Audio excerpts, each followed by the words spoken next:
मंत्रा face wash. ये कोई cosmetic नहीं, आयुर्वेदिक औषधि है। मुख्य चुनाव आयोग ज्ञानेश कुमार के देवघर आगमन पर भव्य स्वागत। बाबा वैद्यनाथ धाम में की पूजा अर्चना, बीएलओ के साथ बैठक कर निर्वाचन कार्य के लिए। नववर्ष पर सीएम सोरेन ने रांची का किया भ्रमण, चाय की चुस्की के साथ प्राकृतिक सौंदर्य का लुत्फ उठाते दिखे सीएम। ध्रुवा डैम का किया। पूर्व सीएम चंपाई सोरेन ने पीईएसए कानून का किया विरोध, राज्य की सोरेन सरकार पर साधा निशाना, कहा आदिवासी समाज को ठगने का काम करेगा ये कानून। निकाय चुनाव को लेकर अल्ट्राटेज बोकारो महानगर महिला मोर्चा की बैठक आयोजित, चुनाव में महिलाओं की भागीदारी पर विशेष ध्यान।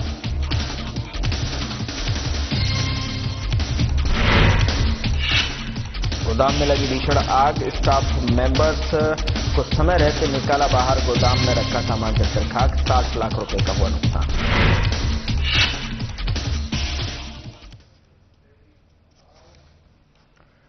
नमस्कार, मैं हूं आपके साथ गौरव राजेंद्र। बुलेटिन का आगाज बड़ी खबर के साथ करते हैं। राज्य में टू वे कम्युनिकेशन सिस्टम की शुरुआत होगी, तो बड़ी खबर आप तक पहुंचा रहे हैं। मुख्यमंत्री सोरेन करेंगे उद्घाटन, जनता के साथ जुड़ने की सीएम सोरेन की बड़ी पहल, जनता से सीधा संवाद करेंगे मुख्यमंत्री सोरेन।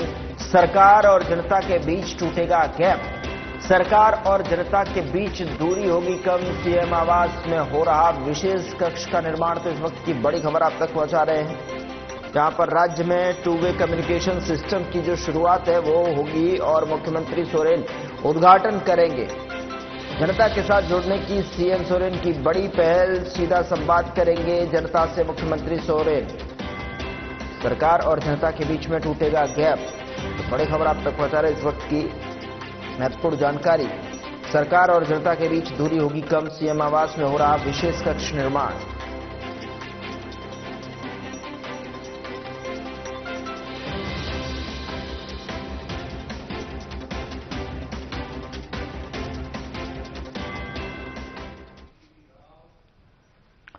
नए साल के आगाज पर मुख्यमंत्री हेमंत सोरेन ने रांची शहर का दौरा करते हुए ध्रुवा डैम और अन्य पिकनिक स्पॉट का निरीक्षण किया और इस दौरान उन्होंने वहां की भौगोलिक स्थिति और सुरक्षा व्यवस्था और क्षेत्र में पर्यटन विकास की संभावनाओं का विस्तार पूर्वक अवलोकन किया और मुख्यमंत्री चाय की चुस्की लेते हुए रांची की हरियाली और प्राकृतिक सौंदर्य का लुत्फ उठाते हुए नजर आए।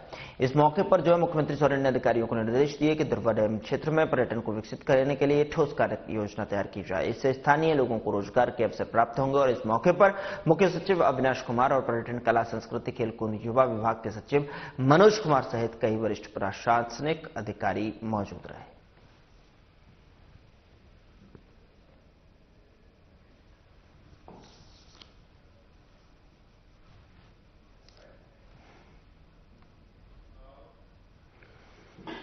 अगर मुख्यमंत्री आवासीय कार्यालय में झारखंड की प्रतिभावान अंतर्राष्ट्रीय फुटबॉलर और प्रधानमंत्री राष्ट्रीय बॉल पुरस्कार के से जो है सम्मानित अनुष्का कुमारी ने मुख्यमंत्री हेमंत सोरेन से मुलाकात की है।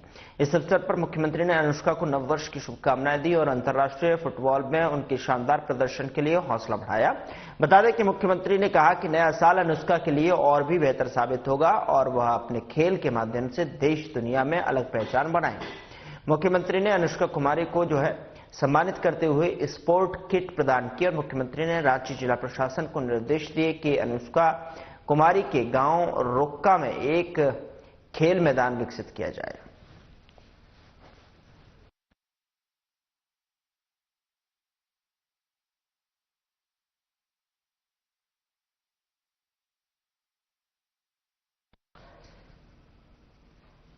मुख्य निर्वाचन आयुक्त ज्ञानेश कुमार देवघर पहुंचे। उनके आगमन पर देवघर एयरपोर्ट पर मुख्य निर्वाचन पदाधिकारी के रावी कुमार, जिला निर्वाचन पदाधिकारी सह उपायुक्त नमन प्रियेश और लकड़ा पुलिस अधीक्षक अनुमंडल पदाधिकारी सहित कई अधिकारियों ने पुष्पगुच्छ भेंट कर उनका स्वागत किया और एयरपोर्ट पर परिसर में पुलिस ने ईसीआई ज्ञानेश कुमार को गार्ड ऑफ ऑनर देकर सम्मानित किया। अपने 2 दिवसीय देवघर प्रयास के दौरान ज्ञानेश कुमार ने बाबा वैद्यनाथ धाम में जो है पूजा अर्चना की और निर्वाचन कार्यों की समीक्षा की। बीएलओ के साथ में बैठक कर निर्वाचन प्रक्रियाओं से जुड़े विभिन्न महत्वपूर्ण विषयों पर संवाद किया।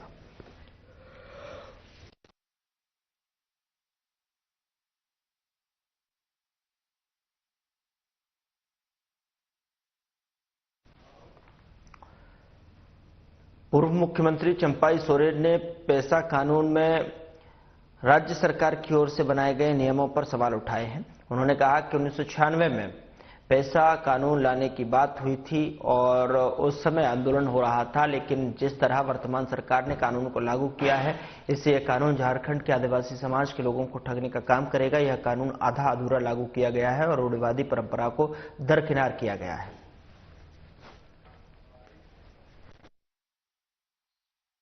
ये जो अधिसूचना है, इसलिए टाटा भी आज लवीकरण नहीं हो,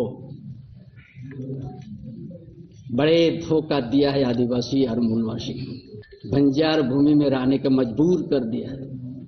सारा उद्योग से कितना प्रभावित हो गया आदिवासी गांव, मूलवासी गांव। हर चौक चौरा में सुबह 5 बजे से 10 बजे तक तो कूदल कायदा लेके मानगो चौक जाइए, आदित्यपुर चौक जाइए, यहाँ का आदिवासी, यहाँ का मूलवासी लोग। ये आज का आधुनिक युग में आदिवासी इस तरह से है। मान को जाइए 5,000, 10,000। पहले तब पैसा के तहत ग्राम सभा को संसाधन एवं प्रबंधन करने की छूट होती है, लेकिन ये सरकार अधिकार सीमित कर दिए गए हैं। पहले ग्राम सभा राज्यों के योजना एवं जो विभिन्न माइनस से डीएमटी फंड जो अन्य कार्यों में अनुमति कर सकती थी। ग्राम सभा का राज्य योजनाओं का अनुमति लेना चाहिए था पहले, लेकिन अब सिर्फ उनकी सहमति की जाएगी। अगर 30 दिन में सहमति नहीं दी गई तो उसको स्वीकृत मान दिया जाएगा। ग्राम सभा का ताकत को खत्म कर दिया। सभी को हमारे ओर से सब शुभकामना कि हम लोग साल भर इसी तरह मिलते रहे और संवाद भी करते रहे। क्यों यह टाटा में भी नवीकरण होगा? आपने 116 गांव को उजड़ दिया आपके चलते। मिर्जाडी डैम से क्यों आएगा जब आदिवासी और मूलवासी के साथ आपका संबंध नहीं है? आप हमारा आर्थिक स्थिति उत्पन्न कर दिया, हमको बेसहारा बना दिया। पूरा आदित्यपुर का हमारिया भी तो था, शेड्यूल एरिया में है उद्योग। वहां का आदिवासी का क्या कसूर है? उनका भागीदार तो कभी आप नहीं सोचा। आदिवासी है जहां चलना जन्म में जाए।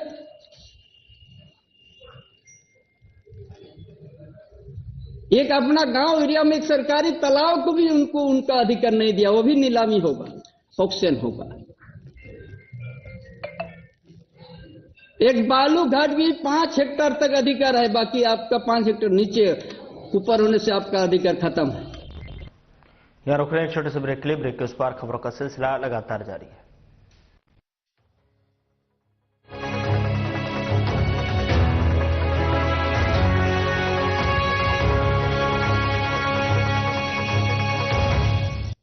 झारखंड के जलप्रपात, जहां पानी की हर बूंद प्रकृति का संगीत सुनाती है। नदियों की अविरल धाराएं और डैम की विशालता जीवन की गहराई का एहसास कराती है।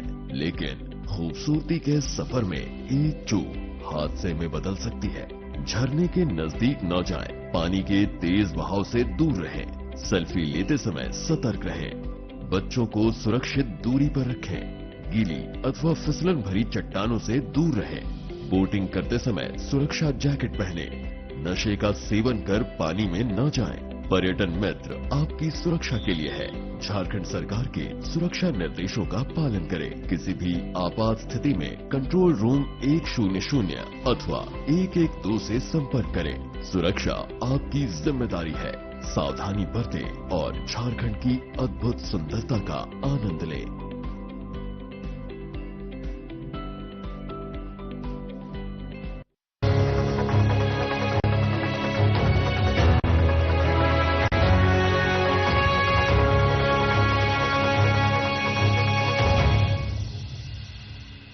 ब्रेक के बाद स्वागत है आपका। खबरों में आगे बढ़ते हैं। झारखंड में पेशा कानून को लेकर जो है सियासत तेज हो गई है। पूर्व मुख्यमंत्री और बीजेपी के वरिष्ठ नेता अर्जुन मुंडा ने राज्य सरकार पर आदिवासी अधिकारों से खिलवाड़ करने का गंभीर आरोप लगाया है। झारखंड की राजधानी रांची स्थित बीजेपी प्रदेश कार्यालय में आयोजित प्रेस कॉन्फ्रेंस में अर्जुन मुंडा ने पेशा नियमावली को लेकर सरकार की मंशा पर सवाल उठाए और इस दौरान प्रदेश महामंत्री सह राज्यसभा सांसद प्रदीप वर्मा और प्रदेश प्रवक्ता राफिया नाज और मीडिया सह प्रभारी अशोक बड़ाइक भी मौजूद रहे। और पूर्व मुख्यमंत्री अर्जुन मुंडा ने स्पष्ट शब्दों में कहा कि पेशा कानून पहले से ही पारित थे, लेकिन जिस भावना से इसे लागू किया गया था उस आत्मा को ही झारखंड सरकार ने कमजोर कर दिया है। अर्जुन मुंडा ने कहा कि संविधान के अनुच्छेद 244 के तहत आदिवासी क्षेत्रों को विशेष अधिकार दिए जाएंगे और केंद्रीय आदिवासी मंत्रालय में रहते हुए उन्होंने कई राज्यों से पेशा नियमावली बनाने को कहा था। ओडिशा सरकार ने नियम बनाकर लागू भी किया, लेकिन झारखंड केवल चर्चा तक सीमित रहा। जब सरकार विफल हो गई तब लोगों को अदालत का दरवाजा खटखटाना पड़ा।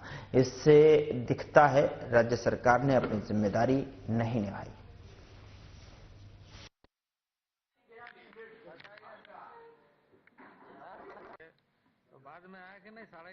डीसी कार्यालय के पीछे काकड़ा गांव है। उस गांव का निवासी रोजमर्रे की जिंदगी के लिए जमशेदपुर में उनके पिताजी 18-19 साल पहले मानगो स्थित गोलोक नगर में रह रहे थे।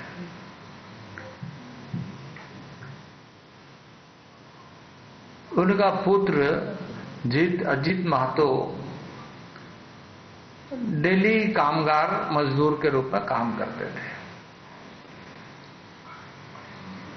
पुलिस अचानक आती है उनके घर में। उनके माता ने पुलिस को बताती है कि इनकी तबीयत खराब है, इनको मत ले जाइए। पर पुलिस धक्का मार करके कई शब्दों का प्रयोग करते हुए उठा करके ले जाती है।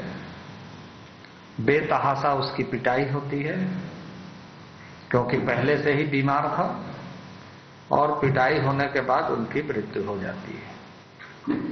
ये 2 दिन के अंदर ये सारी घटनाएं घट जाती है। आरोप उस पर क्या था? आरोप उस पर यही था कि किसी मोबाइल चोर ने कहा था कि मोबाइल हमने किस किस को बेचा है।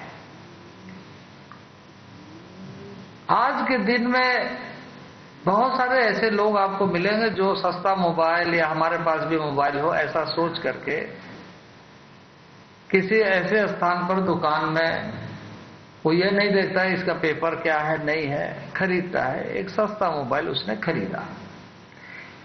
उन्होंने ये बात वहीं पर बताया कि हमने इसे खरीदा, और जिसके माध्यम से पहुंचा चोर वो भी बताया कि हमने इसको बेचा।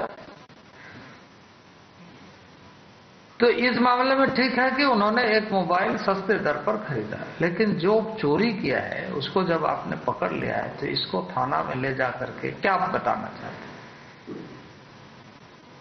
आप उससे जब्त किए, उसका एविडेंस लिए, उसका साक्ष्य दर्ज किए कि इस आदमी को बेचा। यदि वो चोरी करता, चोरी का आरोप होता, तो आप ये कह सकते हैं कि उन्होंने चोरी किया। पर चोरी का तो वहां विषय ही नहीं था, चोर तो कोई और था। अब पुलिस इनको ले जाती है, भरसक पिटाई करती है। बीमार आदमी पहले से ही था, यंग लड़का था पर बीमार था। उसकी वाइफ, उसकी पत्नी प्रेग्नेंट थी। जब ये जेल थाना ले जाया जाता है, उसके दूसरे दिन वो एक बच्ची को जन्म देती है। झारखंड में निकाय चुनाव को लेकर हलचल तेज हो चुकी है। सत्ताधारी दल झारखंड मुक्ति मोर्चा निकाय चुनाव की तैयारियों में जुट गई है। बोकारो महानगर महिला मोर्चा ने निकाय चुनाव को लेकर बैठक आयोजित की और बैठक में विधायक मथुरा प्रसाद महतो ने शामिल होकर चुनाव में महिलाओं का मनोबल कैसे बढ़ाया जाए इस पर रणनीति तय की है, जिससे चुनाव में महिलाओं की भागीदारी देखने को मिली।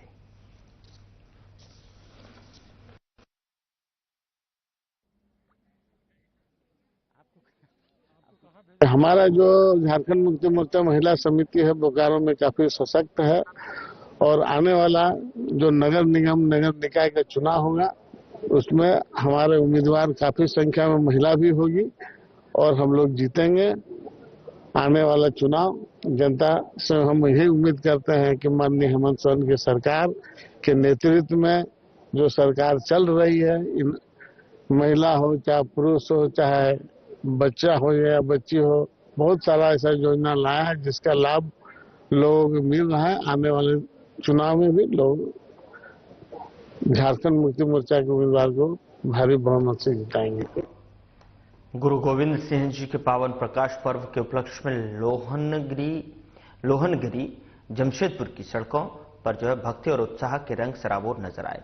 गोलमुरी स्थित रिफ्यूजी कॉलोनी गुरुद्वारा से अरदास के बाद भव्य कीर्तन की शुरुआत की गई और सिख समाज के हजारों पुरुषों, महिलाओं और बुजुर्गों के साथ साथ भारी संख्या में विभिन्न स्कूलों के छात्र छात्राएं शामिल हुए और स्कूली बच्चों के बैंड और पारंपरिक वेशभूषा से सजे गतका दल ने हैरत अंगेज करतब दिखाकर लोगों को मंत्रमुग्ध कर दिया। वाहेगुरु जी का खालसा, वाहेगुरु जी की फतेह के नारों से पूरा वातावरण गूंज उठा।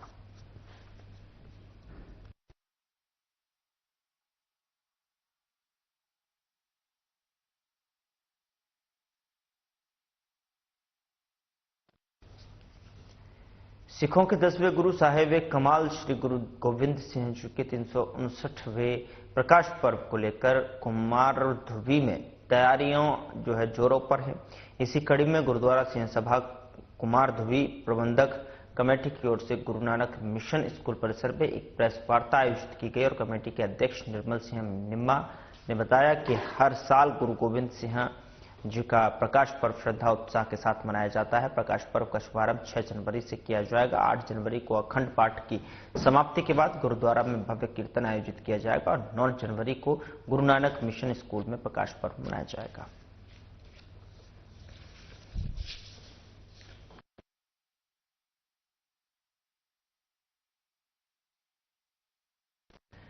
उधर सरायकेला के कुड़मी समाज की ओर से अपनी सभ्यता और संस्कृति के संरक्षण के उद्देश्य से डहरे टूसू पर्व का भव्य आयोजन किया गया, जिसको लेकर सड़कों पर जनसैलाब उमड़ पड़ा। पूर्व निर्धारित कार्यक्रम के तहत में दिवंगत सांसद सुनील महतो के गम्हरिया स्थित समाधि स्थल से विशाल रैली निकाली गई, जिसमें ढोल नगाड़ों की थाप पर लोग थिरकते नजर आए।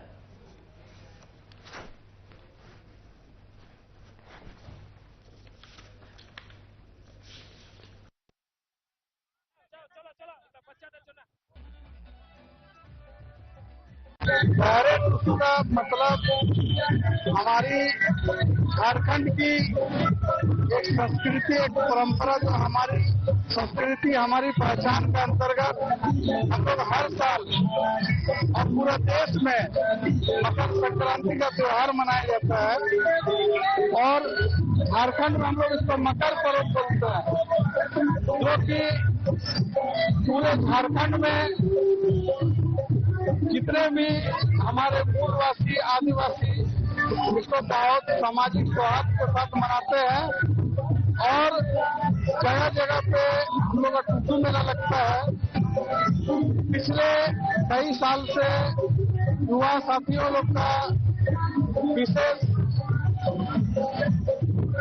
आग्रह पर डहरे टूसू का आयोजन किया गया। डहरे का मतलब होता है कि हम लोग ये जो पथ है, जितना दूरी भी हम लोग सड़क तय कर पाएंगे, हम लोग चल चल के अपना उत्साह मनाते हुए टूसू गान को लेकर के, अपना पारंपरिक जो लोकगीत को लेकर के नाच गाना करते हुए हम लोग सभी समाज सभी वर्ग के साथ में एक उत्साह मनाने का कार्य।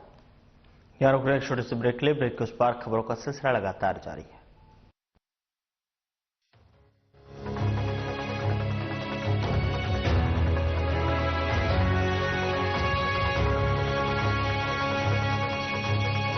जब तापमान गिरता है तो खतरा बढ़ता है। शीतलहरी में जरा सी लापरवाही भारी पड़ सकती है। ठंड शरीर को नहीं सीधे जिंदगी को जकड़ लेती है, लेकिन बचाव में ही सुरक्षा है। घर से बाहर निकलते समय गर्म कपड़े, टोपी, मफलर और दस्ताने जरूर पहने। बुजुर्ग, बच्चे, गर्भवती महिलाएं और बीमार लोग शीतलहरी में सबसे ज्यादा संवेदनशील होते हैं। उनका विशेष ध्यान रखें। अत्यधिक ठंड में बाहर निकलने से बचें। शरीर को गर्म रखें। गर्म तरल पदार्थ का सेवन करें। जरूरतमंद लोगों के लिए सरकार द्वारा शेल्टर होम एवं अलाव की व्यवस्था की गई है, उनका उपयोग करें। शीतलहर के दौरान टीवी, रेडियो, अखबार और मोबाइल पर दी जा रही जानकारी से अवगत रहें। किसी भी आपात स्थिति में कंट्रोल रूम 100 अथवा 112 से संपर्क करें। सावधानी ही सुरक्षा है। शीतलहरी से सतर्क रहें, सुरक्षित रहें।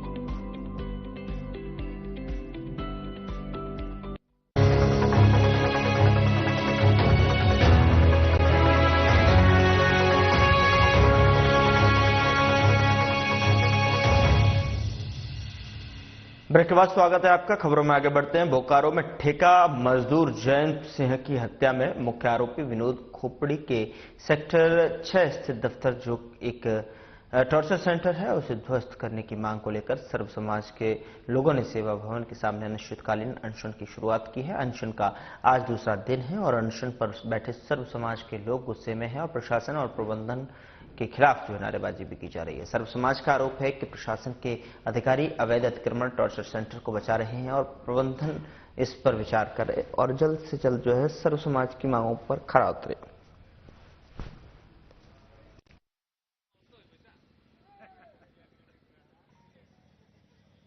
बोकारो में पहली घटना है। किसी मजदूर, पहले तो मजदूर के साथ हुआ है। बीएसएल प्लांट में हम भी मजदूर हैं और वो भी मजदूर है। इस नाते वो मेरा भाई भी है और ये बहुत मानवता को शर्मसार किया गया है। एक गुंडा के लिए यदि प्रबंधन और प्रशासन इतना सोच रही है तो हम पब्लिक किसके पास जाए? न्यायालय के लिए, न्यायालय में भी उन्हीं लोग का वर्चस्व है।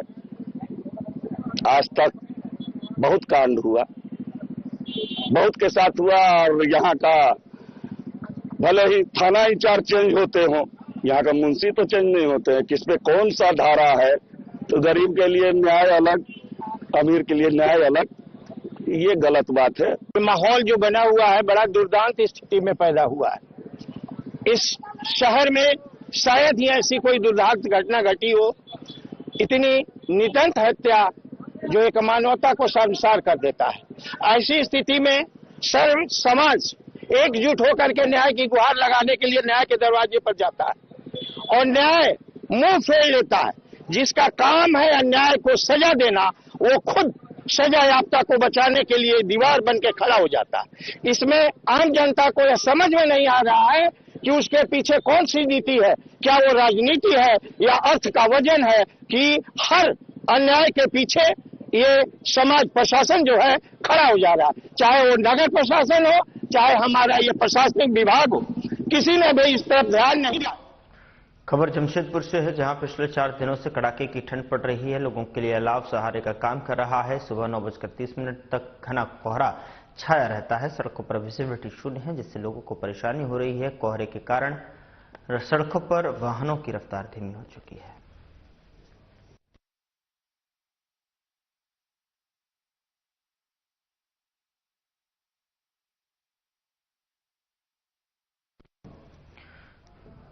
बोकारो के सेक्टर 12 थाना क्षेत्र के अंतर्गत मनमोहन कोऑपरेटिव प्लॉट संख्या 869 में रहने वाले भरत सिंह के आवास के नीचे स्थित गोदाम में भीषण आग लगने से इलाके में अफरा तफरी का माहौल हो गया। गोदाम में जूते चप्पल का माल रखा हुआ था और शॉर्ट सर्किट के कारण भयानक आग लग गई और तुरंत ही अग्निशमन विभाग को जो जानकारी दी गई, टीम ने मौके पर पहुंचकर आग बुझाने का काम शुरू किया। गोदाम में मौजूद 20 से 25 स्टाफ मेंबर्स को समय रहते सुरक्षित रूप से बाहर निकाला गया।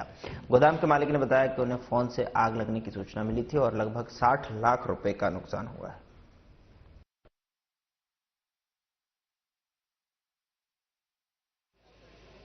छह बजे शाम में बारी कोऑपरेटिव के मनमोहन कॉलोनी के ये जूता चप्पल के गोदाम में आग लगने की सूचना मिली। सूचना के उपरांत 2 गाड़ी के साथ हम खुद घटनास्थल पर आए। आग को कंटिन्यू आग बुझा रहे हैं। आग लगभग कंट्रोल में हो गया है। किसी आदमी के हताहत होने की सूचना नहीं है। इस घर के ऊपर में छत के गोडाउन के ऊपर में छत है, जिसमें सुंदरम स्टील के लगभग 25-30 कर्मचारी रहते हैं वो सभी लोग सुरक्षित बाहर निकल चुके हैं। किसी तरह का कोई खतरा नहीं है। बड़ी अनहोनी हो सकती थी, जिसको हम लोग त्वरित गति से कार्रवाई करते हुए कंट्रोल कर लिए हैं। आग अब पूरी तरह से नियंत्रण में आ गया है। जब आप घटनास्थल पर आए तो आग किस तरह से वायुमंडल में था, कितना था? आग काफी भयानक था। आग का तो प्रारूप ही खतरनाक था। अगर हम लोग 2 गाड़ी से हम नहीं अगर कंट्रोल करते तो आग और भी विकराल रूप धारण करता। फिलहाल बुलेटिन में इतना ही। नमस्कार।